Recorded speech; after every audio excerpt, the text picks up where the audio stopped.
وزیر اعظم پاکستان محمد شہباز شریف کی اسپیکر ملک محمد احمد خان اور وزیر مملکت ملک رشید احمد خان سے اسپیکر ہاؤس میں تعزیتی ملاقات۔ وزیر اعظم محمد شہباز شریف نے اسپیکر ملک محمد احمد خان سے ان کی ہمشیرہ اور وزیر مملکت ملک رشید احمد خان سے ان کی بھانجی کے انتقال پر تعزیت کا اظہار کیا۔ اس موقع پر محسن نقوی وفاقی وزیر داخلہ اور وزیر اعظم کے صاحبزادے سلیمان شہباز بھی وزیر اعظم کے ہمراہ تھے۔ وزیر اعظم محمد شہباز شریف نے مرحومہ کے ایصال ثواب کے لیے فاتح خوانی اور دعائے مغفرت کی۔ اس موقع پر طلحہ برقی، وزیر اعظم کے معاون خصوصی برائے سیاسی امور، ممبر صوبائی اسمبلی ملک احمد سعید خان، ڈاکٹر ملک امیر خان، ملک تیمور خان، حیدر ملک سلطان اور سردار فاروق بھی موجود تھے۔ وزیر اعظم محمد شہباز شریف نے مرحومہ کے درجات کی بلندی اور لواحقین کے لیے صبر جمیل کی دعا بھی کی۔ پنجاب بھر میں دفعہ 144 کے نفاذ میں توسیع، ڈرون اڑانے پر پابندی برقرار۔ پنجاب بھر میں دفعہ 144 کے تحت کھلی فضا میں ڈرون اڑانے پر پابندی برقرار ہے۔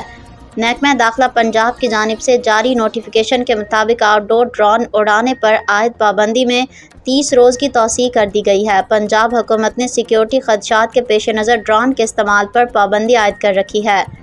اعلامیہ میں کہا گیا کہ شادی ہالز اور مارکیز کے اندر تقریبات کے دوران چھوٹے ڈرون کے محدود استعمال کی اجازت ہے۔ اندرونی تقریبات میں ڈرون کے محفوظ استعمال کی ذمہ داری منتظمین پر عائد ہوگی۔ محکمہ داخلہ پنجاب کے اعلامیہ میں انٹیلیجنس اور قانون نافذ کرنے والے ادارے پابندی سے مستثنیٰ قرار دیتے ہوئے ڈرون اڑانے پر پابندی میں 25 مئی تک توسیع کر دی گئی ہے۔ دنیا کے امیر ترین ممالک کی نئی فہرست جاری۔ دنیا کے امیر ترین ممالک کی نئی عالمی درجہ بندی سامنے آ گئی ہے، جس میں معیشت کی طاقت، حکومتی نظام اور معیار زندگی کو بنیاد بنایا گیا ہے۔ اس فہرست میں تیل کی دولت، مضبوط سورن ویلتھ فنڈ اور اعلیٰ معیار زندگی کی وجہ سے ناروے پہلے نمبر پر ہے۔ آئرلینڈ دوسرے نمبر پر ہے، جہاں ٹیکنالوجی اور فارماسیوٹیکل سرمایہ کاری معیشت کو تیزی سے بڑھا رہی ہے۔ لکسمبرگ تیسرے نمبر پر ہے، جہاں کم آبادی کے باوجود مالیاتی شعبہ مضبوط اور فی کس آمدنی دنیا میں سب سے زیادہ ہے۔ مضبوط بینکنگ اور اعلیٰ معیار زندگی کے لیے مشہور سوئٹزرلینڈ چوتھے نمبر پر ہے۔ مضبوط معیشت، سماجی نظام اور قابل تجدید توانائی پر انحصار کی وجہ سے آئس لینڈ 5ویں نمبر پر ہے۔ اس کے علاوہ اہم عالمی مالیاتی اور تجارتی مراکز کے طور پر سنگاپور 6 نمبر پر ہے۔ مستحکم معیشت اور فلاحی نظام کی وجہ سے ڈنمارک 7ویں نمبر پر ہے۔ مضبوط معیشت، انفراسٹرکچر اور کاروباری ماحول کی وجہ سے نیدرلینڈ 8ویں نمبر پر ہے۔ اسی طرح یورپ کے مرکزی مقام اور متنوع معیشت کی بنیاد پر بیلجیم 9ویں نمبر پر ہے۔ جدید صنعت، جدت اور مضبوط فلاحی نظام کے لیے مشہور سویڈن 10ویں نمبر پر ہے۔ سائنسدانوں نے ایسا پلاسٹک تیار کر لیا جو وائرس کو چھوتے ہی تباہ کر دیتا ہے۔ سائنسدانوں نے ایک ایسا نیا مادہ تیار کیا ہے جس کی سطح نہایت باریک غباروں پر مشتمل ہے۔ ماہرین نے ایک نئی قسم کی باریک پلاسٹک کی تہہ تیار کی ہے جو وائرس کو کیمیائی طریقے کے بجائے جسمانی طور پر تباہ کر کے ختم کر دیتی ہے۔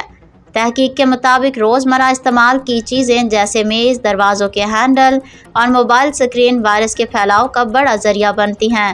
عام طور پر لوگ آلودہ سطح کو چھونے کے بعد آنکھ، ناک یا منہ کو ہاتھ لگاتے ہیں، جس سے بیماری منتقل ہوتی ہے۔ سائنسدانوں نے ایک ایسا نیا مادہ تیار کیا ہے جس کی سطح نہایت باریک ابھاروں پر مشتمل ہے۔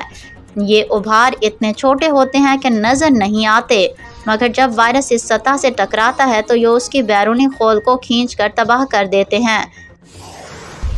واشنگٹن فائرنگ پر پاکستان کا رد عمل، صدر اور وزیر اعظم کی مذمت۔ اسلام آباد واشنگٹن میں ہونے والے فائرنگ کے سنسنی خیز واقعے پر پاکستان نے فوری اور سخت رد عمل دیتے ہوئے اس کی شدید مذمت کی ہے۔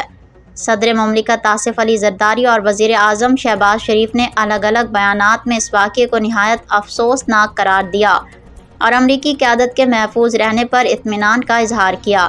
سرکاری بیان کے مطابق صدر مملکت نے کہا کہ ایسے پرتشدد واقعات عالمی امن اور استحکام کے لیے خطرہ ہیں اور ان کی جتنی بھی مذمت کی جائے کم ہے۔ انہوں نے امریکی حکومت اور عوام کے ساتھ یکجہتی کا اظہار کرتے ہوئے کہا کہ پاکستان ہر قسم کی دہشت گردی اور تشدد کے خلاف کھڑا ہے۔